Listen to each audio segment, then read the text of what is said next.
First, today I'm calling on Congress to suspend the federal gas tax for the next 90 days through the busy summer season, busy travel season. Here's what that means. Every time you go to the gas station to fill your tank, the federal government charges an 18-cent tax per gallon of gas that you purchase and a 24-cent tax per gallon of diesel you purchase. It's a tax that's been around for 90 years. It's important because we use it for the Highway Trust Fund to keep our highways going. But what I'm proposing is suspending the federal gas tax without affecting the Highway Trust Fund. And here's how we do that. With the tax revenues up this year and our deficit down over $1.6 trillion this year alone, we'll still be able to fix our highways and bring down prices of gas. We can do both at the same time. By suspending the 18-cent gas tax, federal gas tax, for the next 90 days, we can bring down the price of gas and give families just a little bit of relief. I call on the companies to pass this along, every penny of this 18-cent reduction to the consumers. There's no time now for profiteering. There are a number of other proposals by Democrats in the House and the Senate, and I hope my call for action can help move those proposals forward as well. But we can also cut gas prices even more in another way. That's why the second action I'm taking is calling on states to either suspend the state gas tax as well or find other ways to deliver some relief. State gas taxes average 30 cents per gallon. Already, some states have acted. In Connecticut and New York, the governors have temporarily suspended their gas tax as well. In Illinois and Colorado, governors delayed theirs to give families a bit more breathing room as well. In Minnesota, Governor Walz proposes using state budget surpluses to give households a rebate that will help them pay for gas at the pump or other essential needs. I'm calling on more states and local governments to take actions like these. Thanks to our historic economic recovery, which fortified state budgets that had been hurt in the pandemic, states are now in a strong position to be able to afford to take some of these actions. Now, I fully understand that a gas tax holiday alone is not going to fix the problem, but it will provide families some immediate relief, just a little bit of breathing room as we continue working to bring down prices for the long haul. Third, I'm calling on the industry to refine more oil into gasoline and to bring down gas prices. Let me explain. I know my Republican friends claim we're not producing enough oil and I'm limiting oil production. Quite frankly, that's nonsense. Here's the truth. Just this month, America produced 12 million barrels of oil per day. That's the highest, that's higher than average under my predecessor. And we're on track to set a new record for production next year. Plus, I've added to that supply of oil by releasing a record 1 million barrels of oil per day from what's called the Strategic Petroleum Reserve. In fact, I just led the world to coordinate the largest release of global oil reserves in history, including from other countries.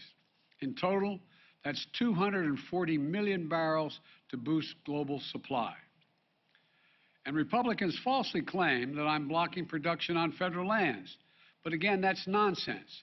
Industry has more approved permits for production on federal lands than they can possibly use. That's a fact. My administration also directed the sale of gasoline using homegrown biofuels, ethanol, E15, this summer, which will boost gasoline supplies and lower the price at thousands of gas stations across America. And I welcome the recent announcement from what's known as the OPEC Plus, a group of nearly 24 oil-producing nations, to increase global oil supply. The bottom line is we are setting records in terms of American energy production. We're supplementing that supply with the release from our oil reserves. So the issue isn't oil production alone. The problem is the refining of that oil into gas at the pump. During the pandemic, some oil and gas companies shut down refining facilities. Last week, I sent a letter to the CEOs of the largest oil refining companies asking them to work with my administration to bring refineries back online to get more gas to the pump at lower prices. The Secretary of Energy, Jennifer Granholm, and members of my team will be meeting with many of these refining companies tomorrow. And I hope they'll come up to the table with some real ideas and practical steps in the near term. And I'm prepared to act quickly and decisively on the recommendations if they make sense to address the immediate challenge in front of us and the American people. Finally, when the cost of oil does come down, we need the price at the gas stations that they charge at the pump to come down as well. For example, in the last 2 weeks, the price of oil has fallen by more than $10 a barrel. Normally, this would reduce the cost at the pump about 25 cents a gallon. Yet, so far, gas stations have only reduced prices by a few cents a gallon. Some haven't reduced prices at all. I've heard plenty of explanations from companies and economists about why it normally takes time for these price reductions to reach the consumer. I might note that when the price of a barrel of oil goes up, it doesn't take much time for the price at the pump to go up. So let's be honest with one another. My message is simple. To the companies running gas stations and setting those prices at the pump, this is a time of war, global peril, Ukraine. These are not normal times. Bring down the price you are charging at the pump to reflect the cost you are paying for the product. Do it now. Do it today. Your customers, the American people, they need relief now. So let me summarize. Today I'm calling for a federal gas tax holiday, state gas tax holiday for the equivalent relief to customers, oil companies to use their profits to increase refining capacity rather than buy back their own stock, gas stations to pass along the decrease in oil prices to lower prices at the pump. And together, these actions could help drop the price at the pump by up to $1 a gallon or more. It doesn't reduce all the pain, but it would be a big help. I'm doing my part. I want the Congress, the states, and the industry to do their part as well. And let's remember how we got here. Putin invaded Ukraine. Putin invaded Ukraine with 100,000 forces. Just look at the facts. Since the start of the war in Ukraine this year, gas prices have risen by almost $2 a gallon in the United States and sometimes more around the world. But it wasn't just Putin's invasion of Ukraine. It was the refusal of the United States and the rest of the free world to let Putin get away with something we haven't seen since World War II. I said at the time, siding with Ukraine during the most serious aggression in Europe since World War II, defending freedom, defending democracy, was not going to go without cost for the American people and the rest of the free world. We were going to have to pay a price as well in the cost of military equipment, economic assistance, humanitarian relief, and sanctioned Russian banking industries. Russia is also one of the largest oil producers in the world. We cut off Russian oil into the United States, and our partners in Europe did the same, knowing that we would see higher gas prices. We could have turned a blind eye to Putin's murderous ways. The price of gas wouldn't have spiked the way it has. I believe that would have been wrong. I believe then, and I believe now, the free world had no choice. America could not stand by, and the West could not have stood by, although some suggested at the time, and just watch Putin's tanks roll in Ukraine and seize a sovereign country. If we did stand by, Putin wouldn't have stopped. Putin would have kept going, and we'd face an even steeper price. And it wasn't just me. The American people understood. The American people rose to the moment. The American people did what they always have done, defend freedom around the world. They chose to stand with the people of Ukraine.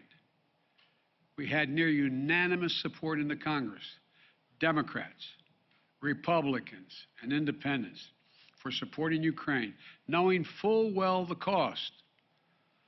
So for all those Republicans in Congress criticizing me today for high gas prices in America, are you now saying we were wrong to support Ukraine? Are you saying we were wrong to stand up to Putin? Are you saying that we would rather have lower gas prices in America and Putin's iron fist in Europe? I don't believe that. Look, I get the easy politics of the attack. I get that. But the simple truth is gas prices are up almost $2 a gallon because of Vladimir Putin's ruthless attack on Ukraine, and we wouldn't let him get away with it. We're doing everything we can to reduce this pain at the pump now.